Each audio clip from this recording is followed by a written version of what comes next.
any animals at the shelter, and that if need be, they will seek it. They will seek one of the veterinarians that we have to address that issue if needed. But I would like to hear from the acting mayor. I think the public would like to hear from the acting mayor. Yes. That will be done or not done. If yes or no, let us know. Yeah. I would like to know because it's heartbreaking. I would just like to raise one point. You know, we get some misinformation. This dog depicted here was taken to Dr. Carter before this condition developed, because while being bathed, a tumor or lump was felt. The dog was taken to Dr. Carter's office. Originally, his thought was to euthanize the dog, but they decided not to. Decided maybe we shouldn't do that. It was brought back, and then it was adopted out. So this dog was not left without veterinary care, saying here that we hold it for 7 days before treating a dog. That's just not true. And I believe the dog right now is in foster care, being taken care of. I think that's correct. Yes. So obviously our committee has a lot of work to do. There are a lot of questions that we've got to get to the bottom of. There's been a lot of conflicting information that's been put out.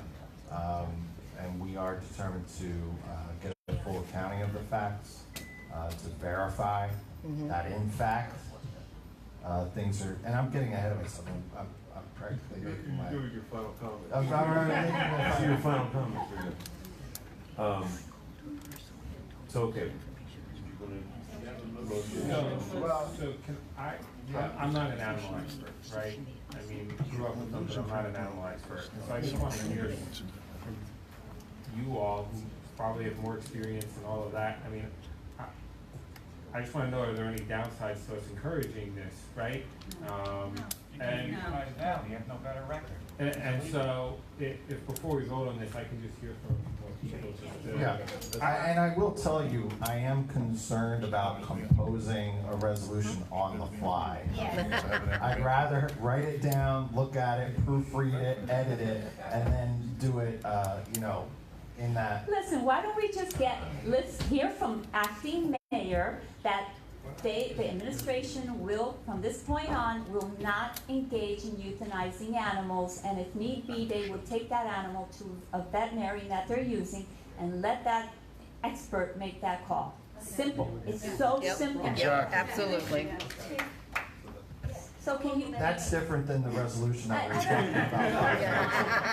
I don't even care about the resolution. I just want to hear from the administration where they stand on this. Well, I'll speak with people tomorrow to see what, if any, issues arise from something like this, and I'll notify council. If there's no issues with arise, No, but the public wants to know. Pretty easy. Well, okay, I'm not an animal expert either, No, so none I of don't us know are, if there's none any of us are. practical issues But that could the arise. public wants the but response. the public should also, that decision should be Well, then we posted can on the make that township public. website. It should be posted on Facebook and communicated. Kill our comments, so why? Well, we don't control that. I'm just looking to communicate that Right. decision to you and to Yes. us. That's what I'm looking for. So I don't really care about a resolution. I just want to hear from the administration, and I don't want to hear next week. We should know tomorrow. This is not brainstorming.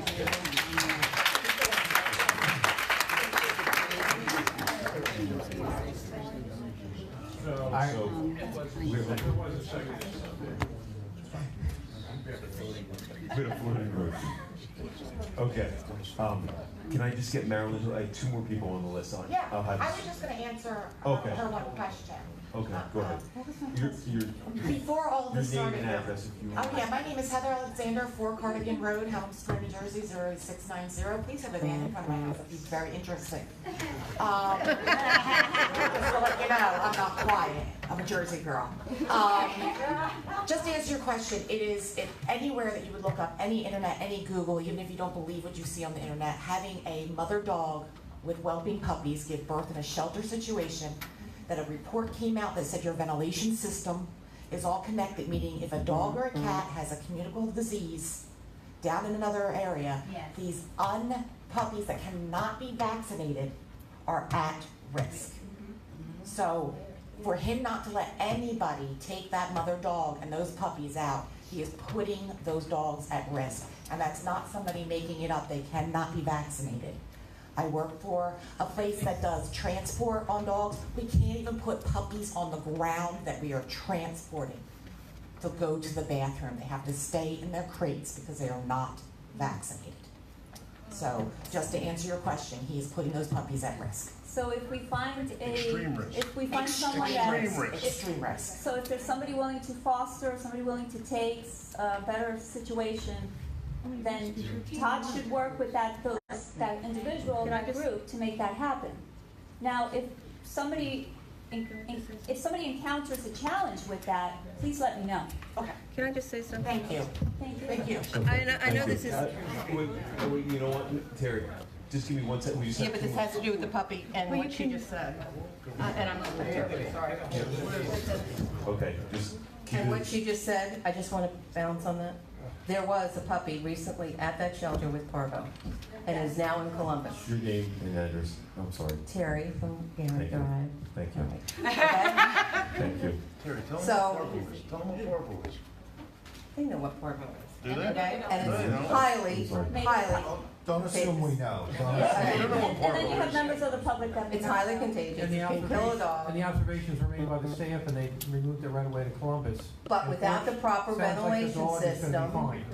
without the proper ventilation Parvo's very system, contagious. it's highly contagious, and those puppies, And that's why the dog is, and that's why the puppies are on the other side or the other. but the ventilation system is not adequate. It can travel throughout that whole Okay, listen. shelter. Listen, we have 2 more people on the sign sheet. I can't let anyone else speak unless, I was wrong. I need to get through this list. I'm sorry. Okay, you can come back up. You can come back up. Marilyn Jose, please. Everyone can speak again. Okay. You know, if anyone comes to the council meetings, I'll give you enough time to say your thoughts and your suggestions. So I never hold back on that. So. Marilyn brought a handout? Yes, I have. Well, you know how it teaches us. Marilyn Jose, 665 Yardville, Hamilton Square Road. I have one for everyone, one for the staff. First of all, I want to apologize to you guys because a lot of the things that are said tonight are not really your fault. Right. And I wish we had, and honest to God, I like Kelly. I wish she had something, if not every month, regularly, so that people could come and bring her concerns to her. Number one, neighborhood blight. The thing that makes me feel bad is that we complained last month and the month before that about neighborhood blight, and guess what? It's still there. And not to be critical, but I'll bet you $1 million that if any house that was that badly blighted was next door to either one of you, it would have been fixed. So please, make sure that the things get done a little bit faster. And please, the other thing is, don't start squealing on the people who put in the concern. Number two, this is a better neighborhood report. So I had to go to Layla's school for a PTA function because they're starting up with a new principal, and I got lost, all right? Thank God for, yet again, another one of our men in blue. He did talk slowly to me, but he did give me the way to get to Layla's school. And on my schlepping through that neighborhood, I saw again how many neighborhoods we have in Hamilton Township that are really to die for. Flowers all over the place, men out there mowing the lawn. It was really lovely, and as I said to some of you, I think that there has to be a way that we end up as a community applauding those neighborhoods. Yeah, there was one section in the Layla area of row houses that looked shabby, but every place else there was an obvious amount of care.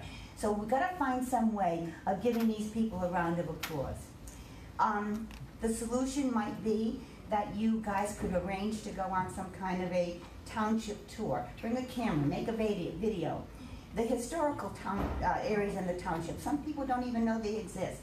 The hidden treasure areas, the rural, the adult communities, even those McMansion places. Hamilton may be a collection of different settlements, but let's face facts, folks. Just like you are all different, we are all different, but we are one community. Please skip the stuff about partisanship business. We are one community. Let's take care of each other. There are already ordinances existing. I already gave you a list of where they are. Thank you, David Henderson. I think it was you that gave them to me. You can go on Facebook and find a whole bunch of information. Okay, here's another thing. Today I was made aware of some pending building variances that are going to disrupt the appearance of our neighborhoods in Hamilton. I'm going to follow up. I'm going to do some in-depth research on my own. But the property in question is in the area of the German American Club. They want to put some kind of a car leasing place there. Are we going to turn every nice, beautiful open space area into a business zone? Think. Okay? Number 6. While we're talking properties on the east side of the township, what is the disposition of the Zygmunt? Z-Y-G-M-O-N-T, I think that's how you spell it, property. The township bought it a couple of years ago, but it looks like nothing has happened to it recently. So perhaps, I'm going to be looking into it also, but I think something that Where is that at? I've never heard of that. Bonnie Tillery told me about. I hate to squeal on Bonnie, but You're talking about that old farm. yes, So it's out, the Y. it's out in that area. Out past the Y. We bought it a long time ago. It's a historic farm. It's Yes, one like of the 1700s oldest- or 1800s. It has to be one of the 5 oldest buildings in the township, and it's completely derelict. Did the county buy that? No, No, the township township owns did. it. There's township signs, and it's just, seems to be a forgotten, Piece of real estate until somebody sees it, I guess, maybe. yeah. I am familiar with the German American Club. That's a homeowner out there who wants to be able to park limousines. Well, tell them no, we can't. Well, he was told by the township he can't do that, so he made an application for variance before the zoning board of adjustments, which is what you have to do, so it'll be up to the zoning board. But he was told that he can't do that. I'm letting everybody know, okay? That's fine. Okay, Thank and then you, Mr. finally, Beck. please, That, you mind just? this is it, this is This is it. it? And now, once again, to the town council, to the administration representatives, to especially the people I love, the staff, all right? To the township residents, both here and outside, who are doing such a dynamite job making this a lovely place in which to live. Thank you for your service. Wow. Thank you, Marilyn. Thank you. Next up, we have Janice Metelsky. Maybe Janice left. She's these crazy dog people. Okay. Now, Terry, I cut you off. I'll get you, Mr. Brook. Terry, did I cut you off on the one? I know Go ahead, you were Terry. up here and I sort Go of cut ahead. you off. If you want to say. No, that's all I wanted to say, but I Okay. do want to talk to Mr. Kenny again, finish that, if that's when my You time want is. to talk one-on-one with Mr. Kenny? No, or- no, I was talking to him about his letter that he sent Going to through me. the list again. When you Okay. go through the list again, I'll come Come back. on up. What's this? Second round, 2 minutes. Okay. Yep. Oh, yeah, for some folks, I'm sorry. I apologize. That's quite all right. First timers. I get it. I'm really fouling up. Paul, can you come up? First timers that weren't on the list. Oh, for sure. First time gets 4 minutes. Paul Scheinman, 2544 Liberty Street. I am also one of the people banned from the page. I think it's partially because I'm friendly with Dave, so that, you know, if you're friendly with Dave, you might want to check and make sure you're not banned. When the report came out, I made the mistake of reading it after I had just had lunch. Yeah, I stopped because I had to, otherwise I would get sick. And then I saw the mayor's response to the report. Now, I'm friendly with Councilman Ty, and he knows that I wrote basically, it started being a letter to the editor and ended up being a 3-page essay. And it's appropriate that someone mentioned earlier the mayor's attitude regarding the whole situation that's been going on. I understand that there's an element of politics. I understand that you're going when you have a Republican mayor and a Democratic-led council, there's going to be some of that back and forth. However, there is an issue that I feel that got overlooked from her response. And my family, from as far back as, you know, I was a little kid, we've always been cat people. Like, we've had so many cats, and we've had to put a sleep. Excuse me, we have an emergency. Someone's locked in the elevator. Sorry. It's okay. That definitely takes precedence. I do not mind getting interrupted. Let's take a 5-minute break. Really?